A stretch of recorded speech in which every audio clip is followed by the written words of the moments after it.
Today, you will hear 10 real accounts of encounters with werewolves. It's important to remember that these are true cases, told exclusively to the channel Caminos Sombrios. With that in mind, I ask for your like on this video and your subscription to the channel if you're not already a subscriber. That said, let's get to the accounts.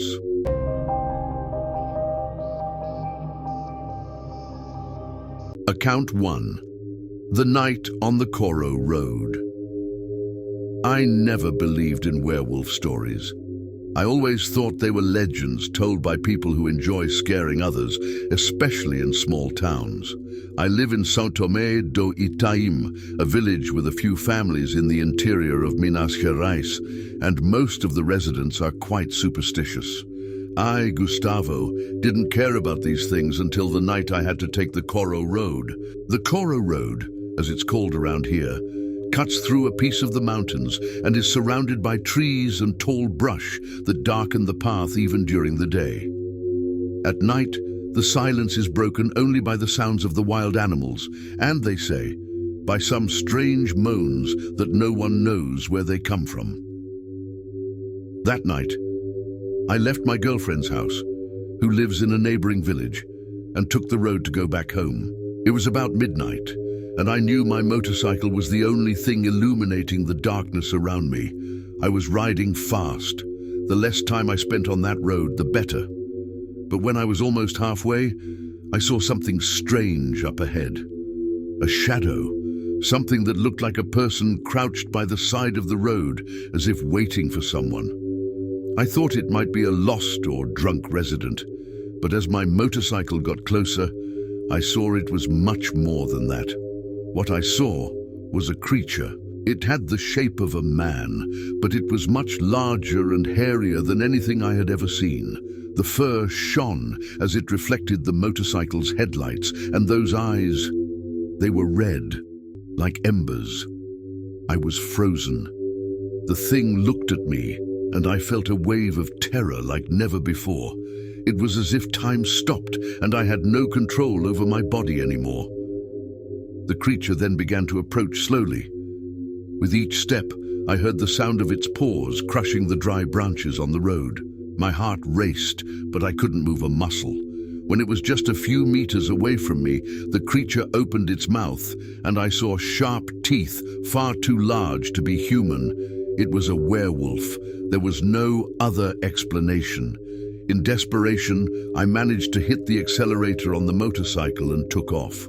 I thought I was safe, but in the rearview mirror, I noticed it was chasing after me.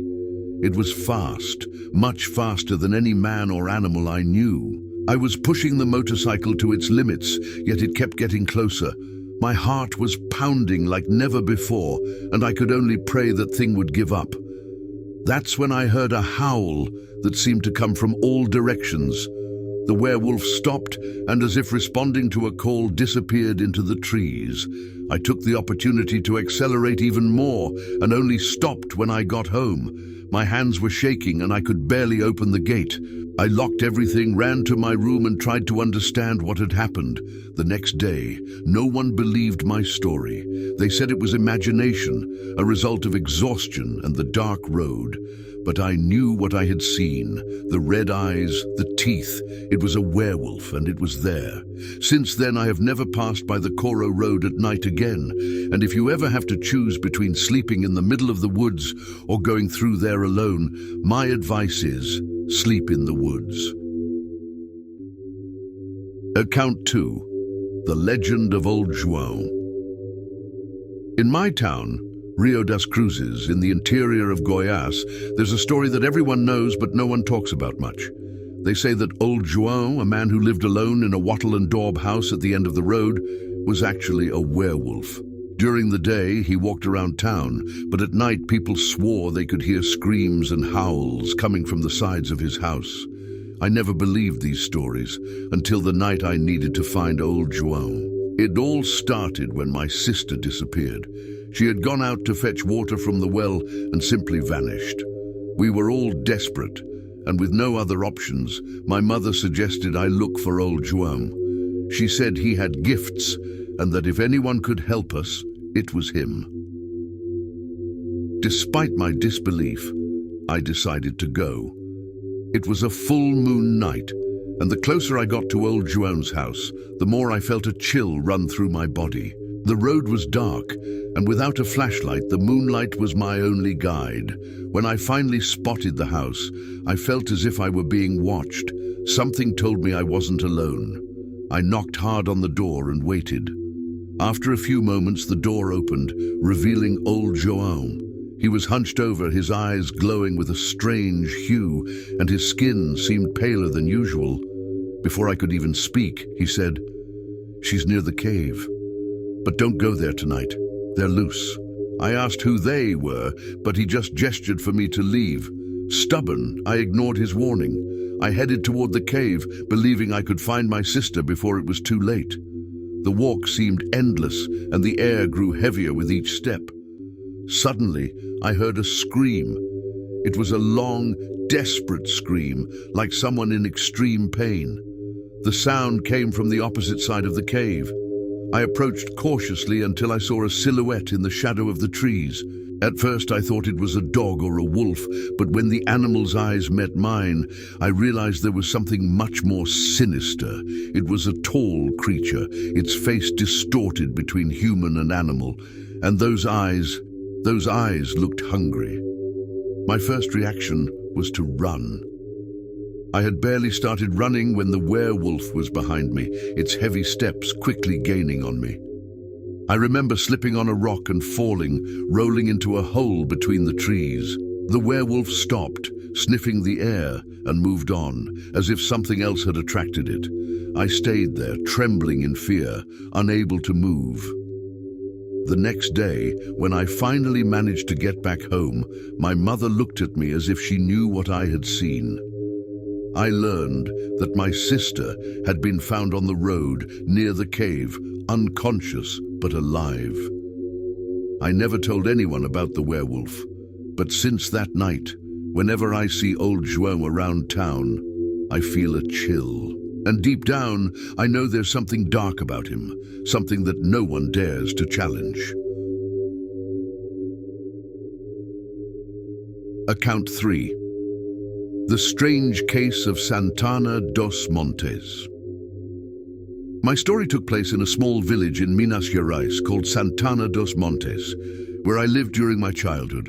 My grandmother always warned me about full moon nights, telling me never to leave the house on those nights. She told stories of a werewolf that roamed the region, a man cursed by a witch, condemned to transform into a beast with each lunar cycle. I was about 12 years old when the werewolf sighting happened. It was a festive night in the village, and most of the children were playing outside. Ignoring my grandmother's warnings, I joined the other boys, laughing and running down the road. We were too caught up in the fun to notice the silence that enveloped the area until a growl cut through the air. One of the boys pointed to the road, and there, in the moonlight, we saw a monstrous figure. It was tall, with a body covered in thick fur and red eyes. The werewolf stood still, watching us. We froze, and time seemed to stand still. Suddenly, it began to advance. Panic took over, and we ran toward the village, screaming for help. The creature chased us until we reached the square, where some adults found us. I can still see the pale faces of my friends as we recounted what we had seen. No one believed us. In the days that followed, we learned that a local farmer had been found dead, with deep claw marks on his body. Since then, on every full moon, the villagers lock their doors and pray that the werewolf does not pass by. Account 4. The Creature of Dawn Marsh. I grew up in a small town in the northeast called Brejo da Madrugada. My grandfather used to tell stories of a werewolf that haunted the region, especially on full moon nights. He always said, "Don't go to the swamp after midnight, or the beast will get you." My cousins and I thought it was a big joke and never took it seriously. One of those full moon nights, I decided to test the legend. It was already early morning when I left home, headed for the swamp. The fog covered the ground and the smell of mud was intense. I walked for a few minutes, feeling the chill of the night, when I heard the sound of heavy footsteps. I thought it was one of my cousins, but there was no one around. That's when I saw it. A huge, hunched creature with dark fur that shimmered under the moonlight. Its red eyes seemed to glare at me with wild fury, as if I were its prey. The werewolf began to growl, and the sound echoed through the swamp, almost like thunder. My heart raced, and I ran like never before. As I ran, I heard the creature following me, its steps crushing the vegetation behind me. I was almost reaching the road when I felt a sharp pain in my leg and fell to the ground. I looked back and saw the creature just a few meters away, approaching with a terrifying calmness, as if it knew I had nowhere to escape. I closed my eyes, expecting the worst, but then I heard a sound that resembled a howl coming from the opposite side. The creature stopped and looked toward the swamp, as if something was calling it. I seized the moment and returned home, where my grandmother waited for me at the door, pale and silent. I never went back to the swamp after that, and I never told anyone this story. But every time I hear a howl at night, I remember those red eyes and feel a chill that never disappears. Account 5. The Werewolf of the Slaughterhouse. My family has always worked at the slaughterhouse in São Vicente do Cerro, an isolated village in the interior of Paraná. Since I was little, I would go there to help my father, and he always said we should never stay there after the sunset. At night, he said, the place was cursed, and there were stories of a beast that roamed the area. I never really believed it until one winter night when I had to stay late helping with the cleanup. I was alone when I heard a strange noise coming from outside. I thought it was some dog, but when I looked out the window, I saw a huge shadow. It was a hunched creature with long arms and pointed ears. Its eyes shone in the dark, and upon noticing my presence, the creature stood up and let out a howl that made the walls tremble. I locked all the doors and hid behind the boxes, trembling with fear. The creature began banging on the walls, and the sound of its claws scratching the metal was terrifying. After a few minutes, everything fell silent. I thought it had gone away, but when I emerged from my hiding place, I saw the creature watching me through the window with a hungry expression. I fled through the back door and ran as fast as I could to my house. I never told my father what I saw, but since that night, I avoid the slaughterhouse after dark. And whenever someone hears a howl coming from the direction of the slaughterhouse, I know that creature is still there, waiting for its next victim. Account 6. The Forbidden Trail of St. Peter of the Rocks. São Pedro das Rochas is a village nestled among mountains, and since I moved here, I've heard stories about the mountain trail, an ancient path that leads to a waterfall. They say that on nights of a full moon, a werewolf guards the way, and many adventurers have disappeared trying to challenge him. Being naturally curious, I decided to hike the trail on one of those nights. I wanted to see if it was true or just the invention of superstitious people. The walk started off smoothly, but after a few hours I began to feel watched. The wind blew strangely, and the trees seemed to whisper to one another. Then I heard a low growl that sent chills down my spine. I looked around but saw nothing. When I turned to continue, there it was, a tall creature with sharp claws and shining eyes, staring at me in a way that froze my blood. I tried to run, but my legs felt paralyzed. The creature advanced slowly, as if savoring the moment. Finally, I managed to move and ran as fast as I could. The creature followed, its howl echoing through the mountains. When I reached the end of the trail, I looked back and saw it had vanished, but the howls still echoed in the hills. I never returned to São Pedro das Rochas, and to this day, I wake up in a cold sweat, remembering those hungry eyes following me. Account 7. The Night of the Eclipse. My friends and I went camping in a remote place on a farm in São João das Pedras. That night there would be an eclipse, and we thought it would be a great opportunity to stargaze. Little did we know what awaited us. We were gathered around the campfire when a distant scream echoed through the night. We thought it was some animal, but as the scream drew closer, we realized something was very strange. Suddenly, we saw a figure emerging from the darkness, covered in fur, with eyes that glowed like fire. It was large, with a menacing stance, and its gaze fixed on us in a way that seemed to pierce our souls. Paralyzed with fear, we fell silent, unsure of what to do. The creature slowly advanced toward us, and only then did we manage to react, fleeing to the opposite side of the field. When I looked back, I saw the creature stopping and watching us, as if it were hunting us. We spent the rest of the night hiding and praying it wouldn't find us. The next morning, we returned to the city, and everyone decided never to speak of what happened. But whenever I see the sky darken during an eclipse, I feel that same chill creeping up my spine and remember the eyes of that creature which seemed to hold an insatiable hunger. Account 8. The Werewolf of the Silent Valley.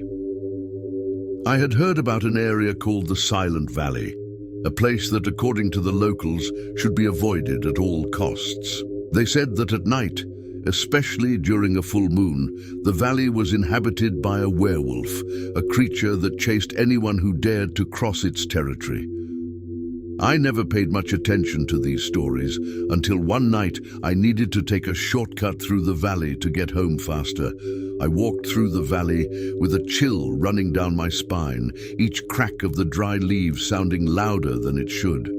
I tried to calm my nerves, but then I started to hear something. Footsteps. When I stopped, the sound ceased, and when I moved forward, they returned, closer each time. I looked around, but the darkness was almost impenetrable. That's when I saw in the distance a hunched figure, its eyes glowing like embers. The creature slowly advanced, revealing sharp teeth and claws. I felt my heart pounding as I tried to take slow steps back, hoping not to draw attention. But the werewolf noticed and, with a deep growl, began to follow me. I ran, feeling its hot breath getting closer behind me. When I finally spotted the exit of the valley, I looked back and saw the creature standing there, its red eyes still fixed on me.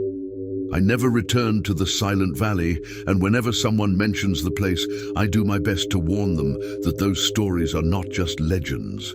The werewolf is real, and it guards the valley as if it were its dark home. Account 9. The Werewolf of the Whispering Forest. Since childhood, I had heard stories about the Whispering Forest, a place where anyone who entered during a full moon could supposedly hear voices and laughter coming from the trees. The stories said that the werewolf hunted its victims there, guiding them with whispers until they got lost. Out of curiosity, I decided to explore the forest on one of those nights, armed only with a flashlight and my skepticism. The first few minutes were normal, but soon I started hearing strange sounds.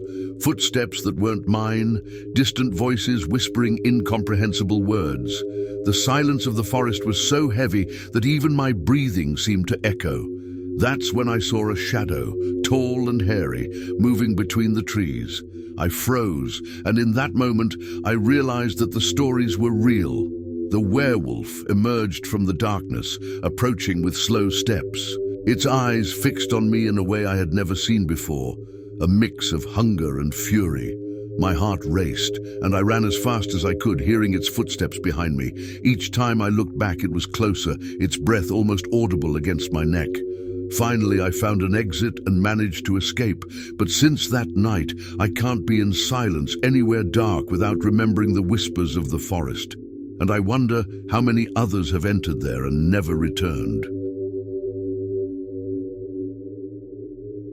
Account 10. The Apparition in the Hill Cemetery. When I was a teenager, my friends and I loved to challenge each other with scary stories. One of the legends in our town said that in the hill cemetery, a werewolf roamed among the graves on full moon nights. One day, we were dared to spend the night there, and wanting to prove our courage, I accepted along with two other friends. At first, we laughed at our own shadows, pretending we weren't scared. But when the clock struck midnight, something changed. The air grew cold, and a fog began to form among the tombstones. That's when we saw a large, hunched figure emerging from behind an old grave. Its hairy skin and glowing eyes stared at us with primitive fury, and without hesitation, we started to run. The creature chased after us, its claws tearing into the ground as it advanced. In a moment of desperation, my friends and I split up.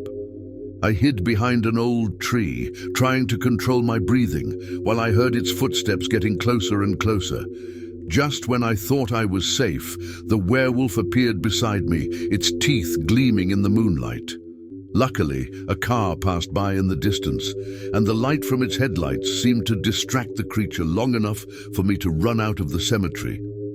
I arrived home terrified and swore I would never go back there. Today, when I tell this story, I see skepticism in people's eyes, but I know that on that night, I truly saw the werewolf of the hill, and I hope to never encounter it again.